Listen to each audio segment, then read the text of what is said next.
सत्तेचा वापर, गैरवापर, याशिवाय यांच्याकडे निवडणुका जिंकण्याचं कोणतीही मोठी ताकद दिसत नाही. म्हणून आमचं लक्ष आहे. आणि सन्माननीय राज ठाकरे यांनी सांगितलेलं आहे कार्यकर्त्यांना, सन्माननीय उद्धव ठाकरे यांनी आवाहन केलं आहे, दिसेल तिकडे ठोका, तरच हा महाराष्ट्र मुंबई वाचेल आणि लोकशाही वाचेल. लोकशाहीच्या रक्षणासाठी जर अशा लोकांना ठोकलं तर लोकशाही नावाची जी संस्था आहे ती ठोकणाऱ्यांना आशीर्वाद देईल. बोला. अजित पवारांमध्ये देखील भाजप आणि शिवसेनेमध्ये राडा पाहायला मिळाला. एकीकडे तिथे मोठ्या प्रमाणात लक्ष्मी दर्शन आहे ना, त्यासाठीच आजचा दिवस निवडणूक आयोगानं दान दिलेलं आहे सत्ताधाऱ्यांना. पैसे कोणाकडे आहेत? पैसे शिंदे गटाकडे आहेत, भारतीय जनता पक्षाकडे आहेत, अजित पवारांकडे आहेत. हा पैसा येतो कुठून हे अजित पवारांनीच काल सांगितलं. कशा फायली शेकडो कोटीच्या बेकायदेशीरपणे मंजूर करण्यासाठी आल्या. मग हे सगळ्यांच्याच बाबतीत आहे, शिंदेच्या बाबतीत आहे, शिंद्यांच्या बाबतीत आहे, त्यांच्या मिंध्यांच्या बाबतीत आहे, अजित पवारांच्या बाबतीत आहे आणि देवेंद्र फडणवीस आणि त्यांच्या इतर सहकाऱ्यांच्या बाबतीतही आहे ना. त्याच्यामुळे निवडणूक आयोग किंवा या राज्यातलं अँटी करप्शन ब्युरो हे काय करत आहे? हे काही करणार नाही. जर अजित पवार सांगतात की माझ्याकडे एक फाईल आहे, एक फाईल आली, ती कसली आली? तुम्ही अर्धवट बोलू नका आणि कोड्यात बोलू नका, तुम्ही कोडी टाकू नका आम्हाला, रिडल्स इन फडणवीस गव्हर्नमेंट, बरं का? तुम्ही आम्हाला कोडी टाकू नका. तुमच्यात हिंमत आहे तर लोकांसमोर येऊन सांगा. गणेश नाईकांना आमचं आव्हान आहे, कोडी टाकू नका. एकनाथ शिंदे तुरुंगात जातील असं म्हणताय ना, मग कोणत्या कारणासाठी जातील? एकनाथ शिंदेकडे हरामाचा पैसा आणि हरामाचा पैसा वाटतायत असं फडणवीसांच्या सरकारमधले एक मंत्री सांगतात, गणेश नाईकजी. मग तुम्ही उघडपणे सांगा. याला ब्लॅकमेलिंग म्हणतात. माझ्याकडे आहे, बघा बघा, मी उघड करीन, तुम्ही माझं उघडं करू नका, मी तुमची नाडी सोडणार नाही. हे या राजकारणात जे चाललंय महाराष्ट्राचं ते चुकीचं आहे. सन्मान्य गणेश नाईक असतील, अजित पवार असतील, यांच्याकडे जर काही महाराष्ट्राच्या हिताची माहिती असेल, महाराष्ट्र कसा लुटला जातो याविषयी काही माहिती असेल, तर त्यांनी महाराष्ट्राचे नागरिक, त्यांनी शपथ घेतलेली आहे संविधानाची, त्यानुसार त्यांनी लोकांसमोर उघड केलं पाहिजे. मग अजित पवारांचीच चौकशी झाली पाहिजे का? तपास सगळ्यांच्या चौकशा बघा, ह्या एकमेकांच्या फाईल्स गुप्तपणे काढतायत आणि एकमेकाला ब्लॅकमेल करतात. शिंद्यांचं काही काढलं की शिंदे फडणवीसांना ब्लॅकमेल करणार, फडणवीसांविषयी काही बोललं का फडणवीस शिंदे पवारांना ब्लॅकमेल करणार. या महाराष्ट्रामध्ये, त्या महाराष्ट्राच्या राजकारणात आणि सत्तेत एकमेकांना ब्लॅकमेल करून स्वार्थ साधण्याचा प्रकार सुरू आहे. सर, सामनामध्ये लेख आलेला आहे की वडापाव जिंदाबाद, तोंडात तुम्ही ठेवलेला आहे, रोजगार द्यावा असेल तिच्यामध्ये नाही.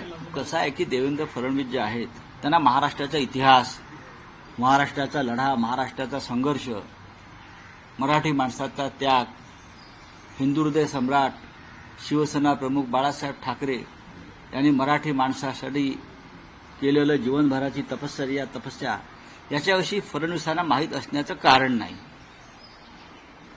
ते शिवाजी पार्कच्या सभेत थट्टा उडवतात वडापावची, की काय दिलं? वडापावच्या गाड्या दिल्या, आम्ही रोजगार देऊ. किती लोकांना रोजगार दिला? तुमचे 5-25 ठेकेदार भाजपचे कौशल्य विकास योजनेमध्ये जे लाभार्थी आहेत ते सगळे भाजपचे कार्यकर्ते आहेत ना. जय शहाला रोजगार नक्की मिळालेला आहे, अनुराग ठाकूरच्या भावाला रोजगार नक्की मिळालेला आहे, पण तुम्ही किती रोजगार दिला? शिवसेना प्रमुख बाळासाहेब ठाकरेंनी 60 वर्षापूर्वी, 65 वर्षापूर्वी तरुणांना सांगितलं नोकऱ्या मिळत नसतील, आत्ता या क्षणी आपला संघर्ष सुरू आहे, तर वडापावाच्या गाड्या लावा आणि अर्थार्जन करा, रिकामे बसू नका. पुढे हाच वडापावचा उद्योग मुंबई नव्हे, महाराष्ट्र नव्हे, देश नव्हे, तर न्यूयॉर्क, जर्मनी, जगभरात गेला वडापाव. माहिती आहे का तुम्हाला? जगभरात वडापाव मिळतो आज. हा मराठी याचा अभिमान वाटला पाहिजे. आणि मोठी आर्थिक उलाढाल या माध्यमातून मराठी तरुणांनी केली. आजही अनेक वडापावच्या गाड्यांवर सामान्य मराठी कुटुंब जी वडापावचा उद्योग करतात, 5,000पासून 1,00,000पर्यंत रोजचं उत्पन्न आहे. हे माहिती आहे का देवेंद्र फडणवीसांना? ही ठेकेदारी नाहीये, हे मराठी माणसाच्या कष्टाची कमाई आहे, कष्टाची. मुंबईतल्या उपनगरातल्या 50% जास्त लोकांचं, चांगल्या चांगल्या लोकांचं दुपारचं अन्न हे वडापाव आहे, झुणका भाकर आहे, जी शिवसेनेनं सुरू केली. हे देवेंद्रजींना माहीत आहे का? नाही. पण चांगल्या कामावर तंगडी वर करायची हे त्यांचं काम आहे. वडापावचा अपमान करू नका. वडापाव हे आता महाराष्ट्राचा ब्रँड आहे आणि तो बाळासाहेब ठाकरे आणि शिवसेनेमुळे झाला आहे. ही पोटदुखी आहे का तुमची? तुम्ही काय दिलं सांगा ना, तुम्ही काय दिलं? काहीतरी ती दिल्लीला एक अटल कॅन्टीन सुरू केली, त्याही बंद पडल्या. तुम्ही इडलीची टिंगल कराल का अशी? मेंदूवड्याची टिंगल कराल अशी? डोसाची टिंगल कराल अशी जाऊन इतर राज्यामध्ये? इडली विकणं हा सुद्धा रोजगार आहे ठिकठिकाणी. इडली विकतात ना पोरं, आपण तुम्ही खाता ना. मग वडापावची टिंगल करताय कारण तुमच्या मनामध्ये मराठी माणसाविषयी, मराठी संस्कृतीविषयी द्वेष आहे आणि म्हणून तुम्ही वडापावची टिंगल करताय, ठाकरेंची टिंगल करताय, मराठी माणसाची टिंगल करताय. आपण या राज्याचे मुख्यमंत्री आहे देवेंद्र साहेब. विल्सन जिंकण्याचा वाद वाढत असताना आता परत तो त्याचा वाद जो आहे तो हायकोर्टात प्रलंबित आहे. तर देखील जैन संघटनेनं तिथं बोर्ड लावला आहे आणि ती ताब्यात घेण्याचा प्रयत्न केला. आता ते पुन्हा हायकोर्टात गेले. गिरगावच्या मराठी संघटनांनी, गिरगावातल्या हा जो जिमखाना आहे ज्याच्यावर आता हा बोर्ड लागलेला आहे, तो गिरगावच्या मराठी संघटनांनी आपल्या ताब्यात द्यावा आणि आम्ही त्याची किंमत अदा करतो हे कळवलं होतं. पण मराठी माणसाला तो जिमखाना मिळाला नाही. तर तो कोणाला मिळाला? तर लोढांना मिळाला. लोढा, सर्व काही लोढांना मिळत आहे. अडाणी आणि लोढा या दोघांना मिळत आहे. आता मला काल कोणीतरी सांगितलं की जुहूचं सेंटर हॉटेलला सुद्धा लोढांनी पत्रे मारले. जुहूला सेंटर हॉटेलला समुद्रावर, आणि तिथे टॉवर्स उभे करतात. एसीझेडची परवानगी आली समुद्रावर टॉवर्स उभे करायला? एसीझेडची किंवा केंद्रीय परवानग्या ज्या इतरांना सहज मिळत नाहीत, तिथे टॉवर्स उभे करण्याला लोढाला परवानगी मिळाली का? उद्या जिमखान्यावर पण टॉवर्स उभे करतील, एसीझेड आहे. जैन जिमखान्याच्या नावाखाली अडाणींच्या पाठोपाठ लोढा मुंबई गिळतायत. तुम्ही जाऊन बघा, मुंबईत फिरा. अडाणी आणि लोढामध्ये स्पर्धा सुरू आहे, कोण मुंबई आधी गिळत आहे. जैन जिमखान्यावरती पहिला हक्क जो आहे हा मुंबईतल्या मराठी लोकांचा आहे, जे आता जैन केलाय. आधी तो ग्रँड मेडिकल होता, करेक्ट? आधी तो ग्रँड मेडिकल होता. त्याच्यावरती जर द्यायचा असेल तर तो पहिला मराठी संस्थांना द्यायला पाहिजे. का देत नाहीत देवेंद्र फडणवीस? कशाकरता वाद करतायत? मतांसाठी. तुम्ही स्वतःहून हे भूखंड वाचवायला पाहिजेत आणि मराठी माणसांच्या ताब्यात त्या संस्था द्यायला पाहिजेत. चला, थँक्यू.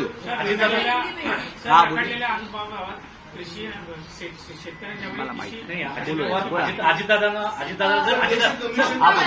ने इलेक्शन कमीशन पर आरोप लगाया है कि पश्चिम बंगाल में से 54 लाख जो जेन्युइन वोटर्स हैं उनके नाम डिलीट किए गए हैं बिना उन्हें खुद को प्रूफ करने का चांस भी. देखिए, बिहार में लगभग 60 लाख के आसपास नाम कट कर गए. बिहार में, महाराष्ट्र में भी यही हो गया है. उत्तर प्रदेश में लगभग 1.25 करोड़ नाम वोटर लिस्ट से काटने का काम जोर से चल रहा है उत्तर प्रदेश में. वहां भी चुनाव होंगे आने वाले. और पश्चिम बंगाल का आंकड़ा कितना दिया आपने? 54 लाख. एक राज्य में 54 लाख वोटर्स का नाम काटना, ये निर्णय बदलने में सक्षमता रखते हैं. बात ऐसी है, भारतीय जनता पार्टी सीधे तरीके से कभी चुनाव नहीं लड़ेगी. पश्चिम बंगाल में हिंदू मुसलमान फेल हो गया है. पश्चिम बंगाल में अब हिंदू मुसलमान नहीं, ईडी और तृणमूल कांग्रेस का मुद्दा चलेगा. और इसीलिए ये लगभग 60 लाख वोट काटने की साजिश भारतीय जनता पार्टी ने की है, लेकिन फिर भी ममता दीदी भारी बहुमत से जीतेगी। ठीक है, चलो थैंक यू। एक बार प्रचार करने का बता रहा है कि इलेक्शन कमीशन 5 बजे के बाद ही प्रचार कर सकते हैं, ऐसा बता रहा है। इस समय क्या करें? 5 बजे के बाद नहीं, कल प्रचार बंद हो गया है। नियम और कानून और कोड ऑफ कंडक्ट अगर आप देखें तो कल प्रचार बंद हो गया, लेकिन कल अचानक महाराष्ट्र का चुनाव आयोग ने कहा कि भाई आप लोग प्रचार बंद होने के बाद भी घर घर जाकर प्रचार कर सकते हैं, डोर टू डोर कैंपेन आप कर सकते हैं। ये कौन सा नियम है? ये सीधे तौर से भारतीय जनता पार्टी, शिंदेगढ़ और अजित पवार को डोर टू डोर पैसा बांटने की खुली छूट और लाइसेंस दिया है कि आप जाइए घर घर और जो आपका पैसा देना है ना, वोटरों को खरीदना है, तो आप घर घर जाकर वोटर्स को खरीद सकते हो, पैसा दे सकते हो, पाकिट दे सकते हो। इसीलिए प्रचार बंद होने के बाद भी प्रचार शुरू करने की, प्रचार शुरू रखने की, डोर टू डोर कैंपेन करने की लायसन दिया है, करप्शन का खुला लायसन दिया है। राऊत साहेब, 2 दिवसात काही घटना उघडकीस आल्यात. रात्री पैशांचं वाटप मोठ्या प्रमाणावर होतंय, त्यात कार्यकर्त्यांमध्ये हाणामाऱ्या होत्या. कल्याणमध्ये घटना घडलेली आहे, नागपूरमध्ये घडलेली आहे, पिंपरी चिंचवडमध्ये घडतंय, अनेक ठिकाणी या घटना मुंबईत घडताय, नवी मुंबईत घडताय, ठाण्यात घडताय, कल्याण डोंबिवलीत घडताय. हरामाचा पैसा आहे ना, हे मी सांगत नाही, हे भारतीय जनता पक्षाचे एक वरिष्ठ मंत्री गणेश नाईक सांगताय. आता हा हरामाचा पैसा या सरकारमध्ये सगळ्यांकडेच आहे, तो का फक्त शिंदे गटाकडेच आहे का?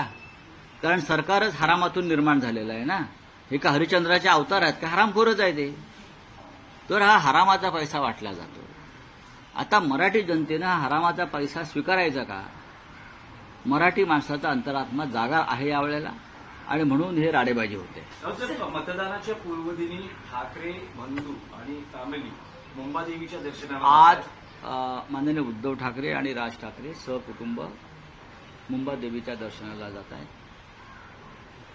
मुंबादेवी हे मुंबईचं आराध्य दैवत आहे, देवता आहे. तिचे आशीर्वाद मुंबईकरांना, महाराष्ट्रावरती असावेत, आणि त्यासाठी ठाकरे बंधू ज्यांनी एक प्रतिष्ठा पणाला लावलेली आहे मराठी अस्मितेसाठी, एक यज्ञ पेटवला आहे मराठी माणसाचा न्याय हक्काचा. त्यासाठी आशीर्वाद घेण्यासाठी आज माननीय उद्धव ठाकरे आणि माननीय राज ठाकरे सहकुटुंब मुंबादेवीच्या दर्शनाला जातील. आपण या. अजित पवार भाजप नेत्यांकडे जात असतील तर हरकत नाही, परंतु दुसरीकडे गेल्यास मात्र भरतीकडे गेल्यास तर विचार करावा लागेल, असा इशारा थेट देवेंद्र फडणवीसांनी दिला आहे. बघा, मी मगाशी म्हणालो ना, हे ब्लॅकमेल, एकमेकांना ब्लॅकमेल करण्याचे धंदे सुरू आहे, ब्लॅकमेल करायचे उद्योग सुरू आहे. हे सरकार सुद्धा ब्लॅकमेल करण्यातूनच आलेलं आहे, म्हणजे हरामातून आलेलं आहे, आणि अजूनही सरकार टिकवण्यासाठी ब्लॅकमेलचेच प्रयोग सुरू आहेत. धन्यवाद.